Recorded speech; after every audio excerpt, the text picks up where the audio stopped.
The food situation around the world isn't getting better, it's getting worse.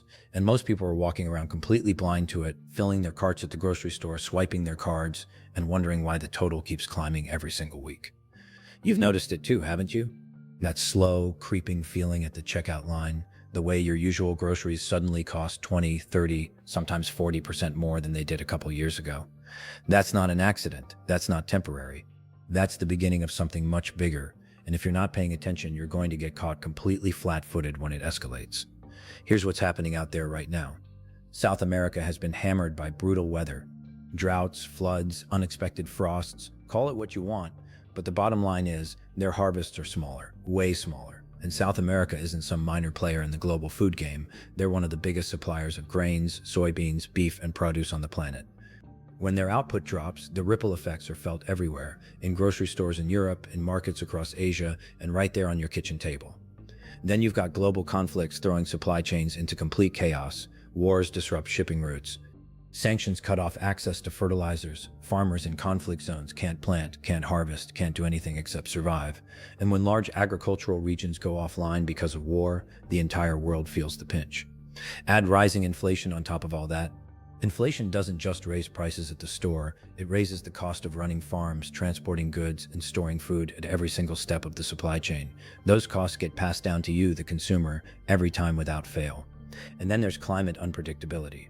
Not just in South America, everywhere. Heat waves are torching crops in Europe, floods are wiping out harvests in Southeast Asia, unexpected freezes are devastating citrus crops in the southern United States. The weather patterns that farmers have relied on for generations are shifting, and nobody, not the scientists, not the governments, not the agricultural experts, can predict exactly what's coming next. So what you've got is a perfect storm: shrinking harvest, disrupted supply chains, skyrocketing costs, unpredictable climate, geopolitical instability, all of them hitting at the same time, all of them feeding into each other, all of them making the global food supply more fragile than it's been in decades. And here's the blunt truth that nobody wants to say out loud. Food shortages are no longer a developing world problem. They're no longer a history lesson about the 1970s or a news story about some far-off country. They're creeping into wealthy, developed nations. They're showing up in ways that are easy to dismiss. An empty shelf here, a price spike there. But the pattern is undeniable if you're actually paying attention. The shelves at your local grocery store look fine today, probably well-stocked, probably totally normal. But supply chains are thin. Grocery stores typically carry only a few days' worth of inventory at any given time. If a major disruption hits, a natural disaster, a logistics collapse, a panic buying event, those shelves can go from full to empty in less than 48 hours. We've seen it happen. We saw it in 2020 with toilet paper and cleaning supplies, but also with flour, rice, canned goods, and meat. That wasn't a fluke, that was a preview. So the question sitting in front of you right now is simple. When the next crisis hits, and there will be a next crisis, are you going to be ready? Or are you going to be standing in a stripped-bare grocery store aisle, hoping someone left something behind? Preparing isn't paranoia. Preparing is just being a responsible adult who understands that the world doesn't always cooperate with your plans. Let's talk about how to actually do it. Start with the backbone, grains. If you're building a food stockpile from scratch, grains are where you start. Full stop, no debate.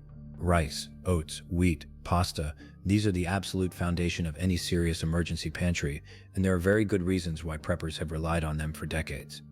First, they're cheap. You can buy a 25-pound bag of white rice for a fraction of what you'd spend on almost any other food category. Oats are even cheaper per calorie. Pasta, whether it's spaghetti, penne, rotini, doesn't matter, is one of the most affordable foods on the planet. When you're building a stockpile on a budget, grains give you the most calories per dollar, and that math matters. Second, they're versatile. Rice can be the base of 100 different meals. Oats work for breakfast, thickening soups, or baking. Pasta pairs with virtually anything you have on hand. These aren't one-trick foods. They adapt to whatever else you've got available, which makes them incredibly valuable in a situation where your options might be limited. Third, and this is the big one, they last.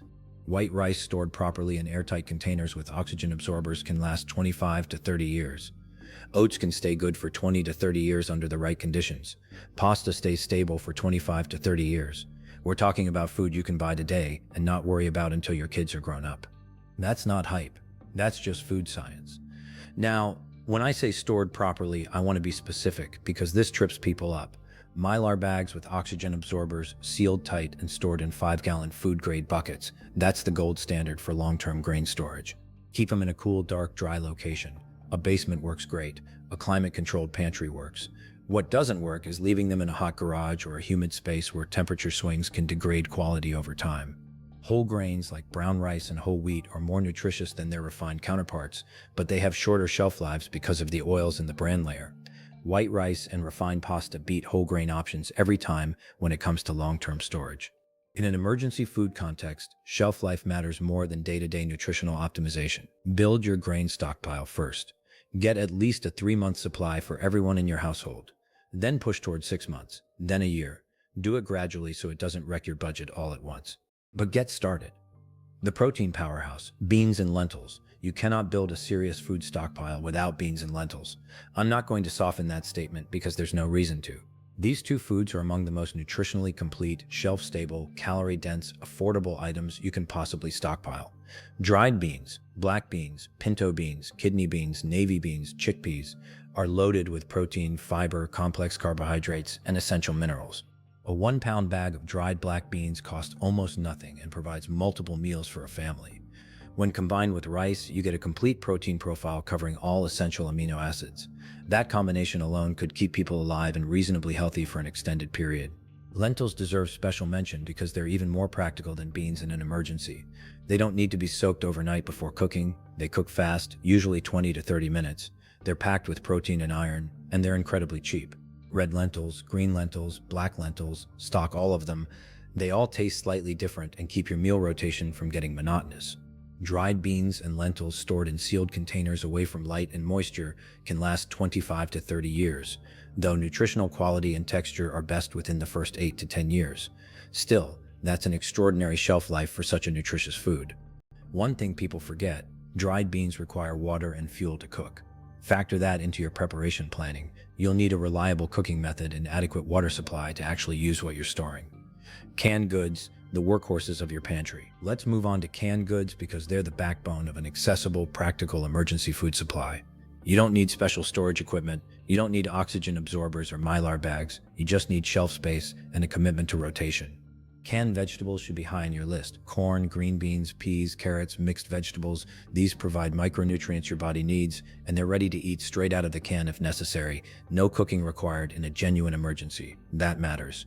Canned fruits give you natural sugars, vitamins, and a psychological break from the monotony of grain-heavy emergency eating. Peaches, pears, mandarin oranges, pineapple. They taste good, they boost morale, and they provide nutrition your body genuinely needs. Canned protein is where things get really important. Canned tuna and salmon are excellent sources of protein and healthy omega-3 fats. Canned chicken is versatile enough to add to rice, pasta, soups, or eaten straight. Canned sardines are nutritionally dense and extremely affordable. Canned beans, yes, in addition to dried beans, provide quick access protein without any cooking required. Canned soups and stews deserve a dedicated section of your pantry. They're complete meals in a can. They provide calories, protein, vegetables, and fluids all in one. In a true emergency situation, being able to open a can of hearty soup and eat it without any preparation at all is genuinely valuable. And then there are canned tomatoes and tomato-based sauces. These are underrated and absolutely essential. A can of diced tomatoes can transform plain rice into something that actually tastes like food. Pasta sauce turns a bowl of plain noodles into a satisfying meal. Tomato paste is incredibly concentrated and gives you the most flavor per ounce of any canned tomato product. Stock all of them. The rule with canned goods is simple. First in, first out. When you buy new cans, put them in the back and pull from the front. Most canned goods stay safe and nutritious for 2 to 5 years, though the quality can hold for much longer past the printed date. Keep rotating and you'll always have fresh stock. Cooking oils, the overlooked essential. Here's something that most people completely miss when they start building a food stockpile. Cooking oils. People load up on rice, beans, and canned goods, and then realize they have almost nothing to actually cook with. Don't make that mistake. Fats are calorie-dense in a way that nothing else matches. A single tablespoon of olive oil contains about 120 calories. In a situation where you're burning more energy than usual, dealing with stress, physical labor, disrupted routines, fat becomes critical for keeping your energy levels up. You cannot run your body on carbohydrates and protein alone for an extended period without consequences. Olive oil is a great choice for its flavor and nutritional profile, but it has a relatively shorter shelf life, about 2 years unopened. Once opened, it should be used within a few months. store it in a cool, dark place, and it'll last as long as possible. Coconut oil is a better long-term storage option. Unopened, it can last 2 to 5 years and is extremely stable even in warm climates. It's solid at room temperature, which makes it easy to handle and store.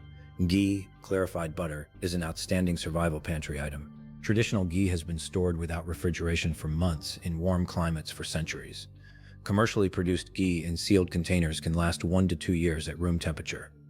The flavor it adds to grain-based dishes is invaluable when you're eating simply. Crisco and other vegetable shortenings have a shelf life of about 2 years and are extremely stable. Not the most nutritious option, but highly functional for cooking and baking. Whatever oils you choose, write the purchase date on the container, rotate them regularly, and never let them sit forgotten in the back of a cabinet for years. Rancid oil is worse than no oil. It tastes terrible and can cause digestive issues. The hidden gems: powdered milk, peanut butter, and honey. Now we're getting into what I call the hidden gems of food prepping.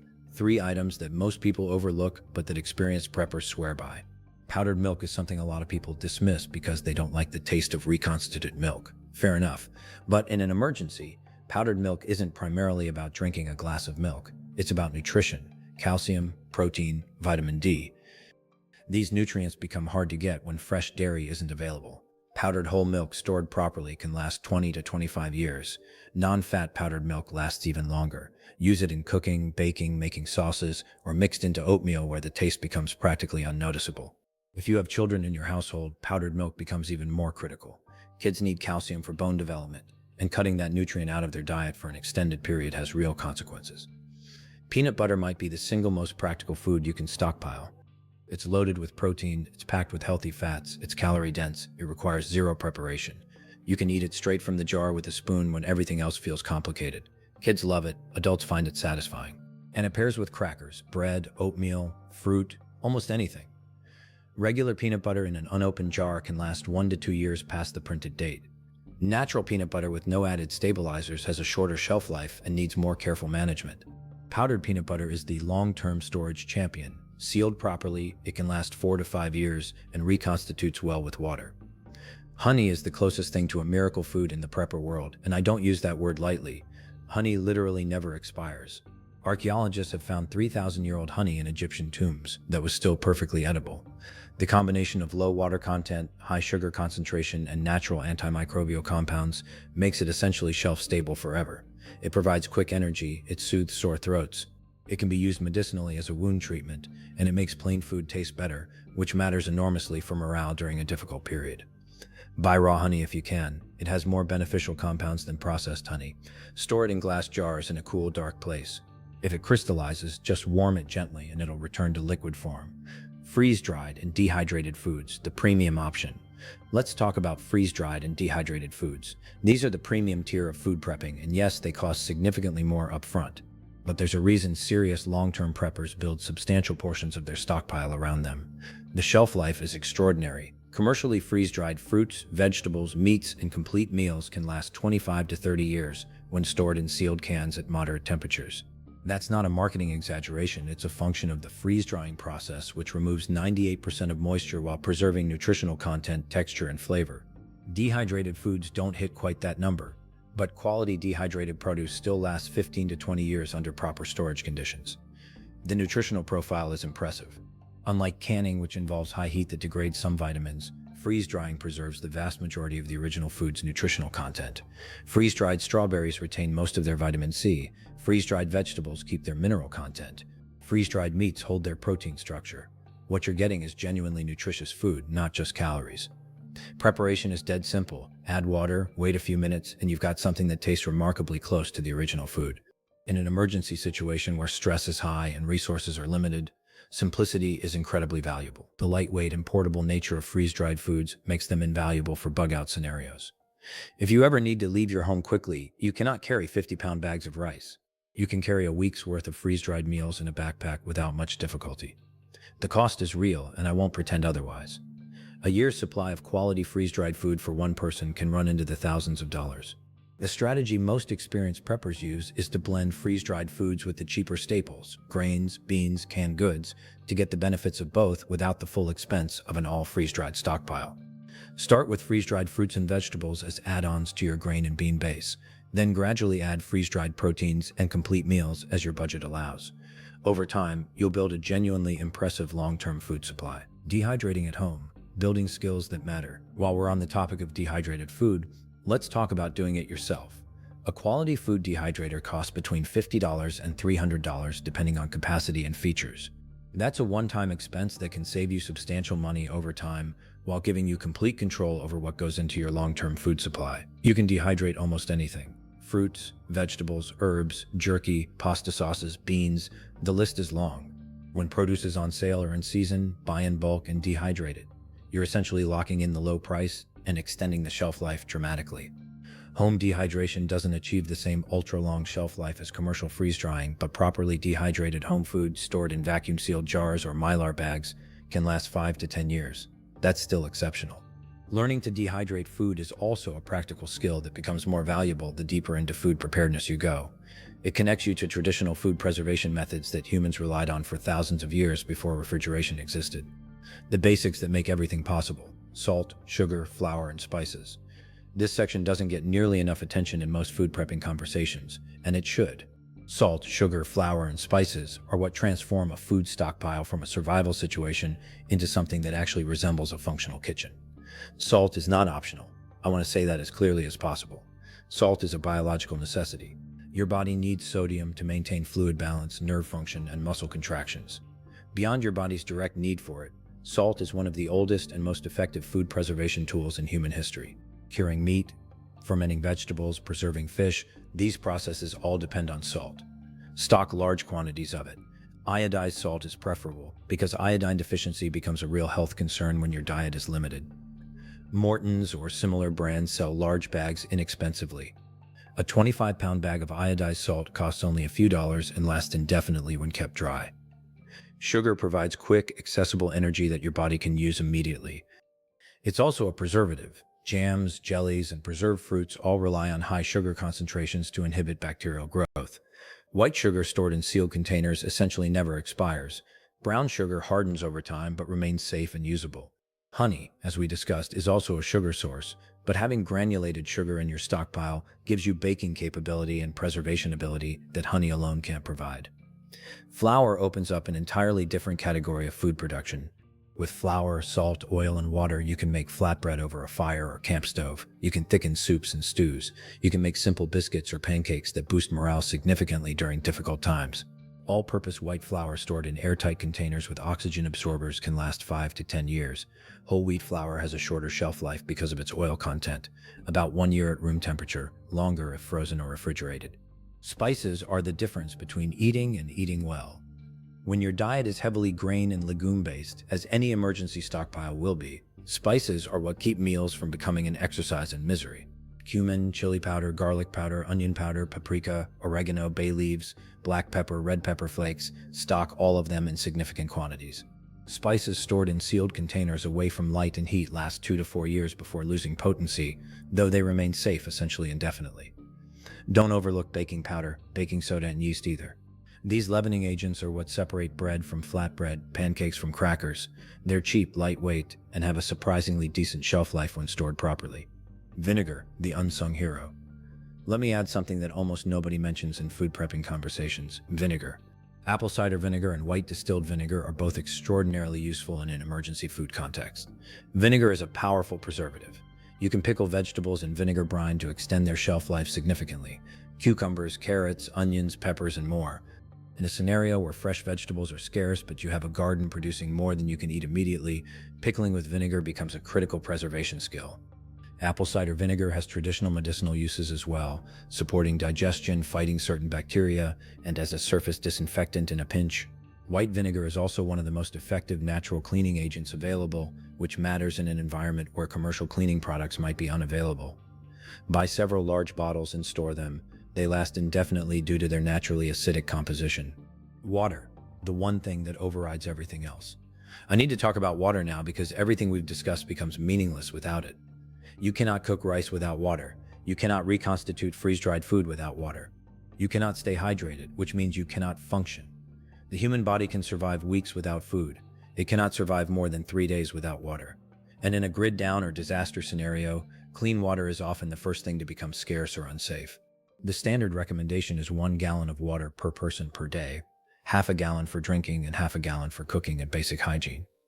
For a family of 4 over 30 days, that's 120 gallons minimum. That's a significant volume, but there's no getting around it. Start by stockpiling commercially bottled water. Yes, it's expensive. Yes, it takes up space, but it's the most reliable, immediately accessible water source you can have. Commercial water bottles have a printed expiration date, but the water itself doesn't expire. The date refers to the potential for plastic leaching. Rotate your bottled water every 1 to 2 years. Large food-grade water storage containers, 55-gallon drums, 30-gallon tanks, stackable 5-gallon jugs, are more economical for large volume storage. These can be filled from your tap and treated with water preservation tablets to stay safe for up to 5 years. But stored water isn't enough on its own, because you can't know in advance how long a crisis will last. Water purification capability is non-negotiable. Invest in multiple methods.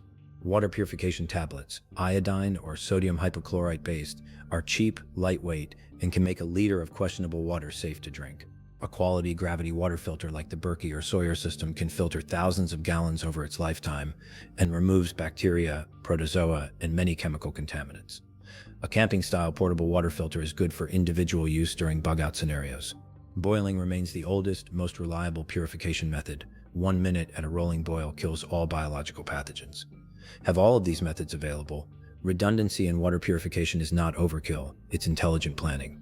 If you're in a home with access to a water heater, keep in mind that a standard 40 to 80 gallon water heater is a significant emergency water reserve. Swimming pools contain tens of thousands of gallons that can be purified. Rainwater collection, where legal, provides a renewable source. Know where every water source near you is located.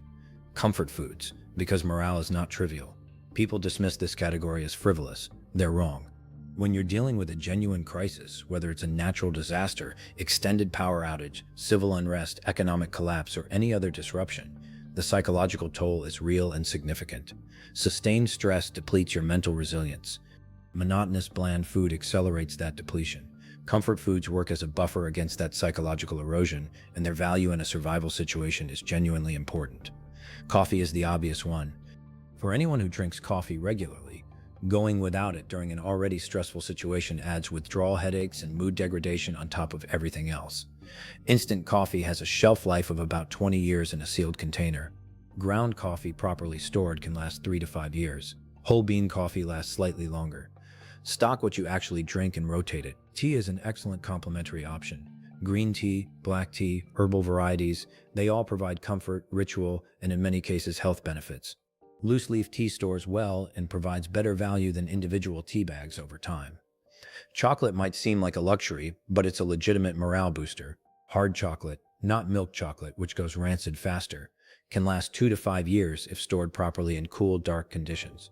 A small piece of good dark chocolate during a difficult day does something that no amount of rice and beans can replicate. It signals normalcy. It provides a moment of pleasure. That matters. Instant drink mixes, hot chocolate packets, powdered lemonade, sports drink powder, provide flavor variety to what would otherwise be an endless stream of water. That variety keeps people, especially children, more hydrated because they're more willing to drink. Hard candies are underrated emergency comfort items. They're calorie-dense, have an indefinite shelf life, boost blood sugar quickly when needed, and provide a moment of sweetness that lifts spirits. Stock several pounds of them. Crackers extend the usefulness of peanut butter, canned fish, and cheese spreads considerably. They have a shelf life of about 1 to 2 years and provide a textural contrast to the predominantly soft foods in most emergency stockpiles. Vacuum seal open boxes to extend their life once the original packaging is compromised. Vitamins and nutritional supplements, bridging the gaps. Here's something that most food prepping guides completely miss, and it's a genuine oversight. When your diet is restricted to stored foods, nutritional gaps are inevitable. Fresh fruits and vegetables, the primary sources of many vitamins and antioxidants, will be limited or unavailable. Getting adequate vitamin C, vitamin D, and other micronutrients from shelf-stable stored food alone is genuinely difficult. A quality multivitamin becomes a critical supplement in this context. Stock at least a 1-year supply per person. Vitamins in sealed bottles typically last 2 to 3 years past their printed expiration date, though potency gradually declines. Replace them regularly. Vitamin C specifically deserves attention. Scurvy, caused by vitamin C deficiency, can develop within 4 to 6 weeks of a vitamin C-free diet. While that timeline might seem like a concern only for extended crises, it's worth taking seriously. Rose hips, pine needle tea, and certain canned fruits provide vitamin C, but a supplement is the simplest solution. Vitamin D deficiency is extremely common even under normal circumstances. During a crisis where you may spend less time outdoors in sunlight, supplementing becomes even more important. Vitamin D plays a role in immune function, mood regulation, and bone health. Fish oil or flaxseed oil supplements provide omega-3 fatty acids that are difficult to get from a grain and legume-heavy emergency diet. These fats are important for brain function and cardiovascular health. Stock supplements the same way you stock food, with rotation and attention to expiration dates. Sprouting, fresh nutrition from your stockpile. This is a skill that most preppers discover late and immediately wish they'd learned sooner. Sprouting seeds, beans, and legumes gives you access to living, fresh, nutritionally rich food from your dry stockpile with no soil, no sunlight, and minimal water. A mason jar, a piece of cheesecloth, and some dried mung beans, alfalfa seeds, or lentils are all you need. Soak overnight, drain, rinse twice daily, and within 3 to 5 days you have fresh sprouts loaded with vitamins, enzymes, and easily digestible protein. Lentil sprouts, mung bean sprouts, chickpea sprouts, all of them are nutritionally impressive and add fresh texture and flavor to meals that would otherwise be entirely cooked and processed. Stock a variety of sprouting-appropriate seeds and legumes. They're cheap, they store well, and the sprouting process dramatically increases their nutritional value. It's genuinely one of the most practical food skills you can develop.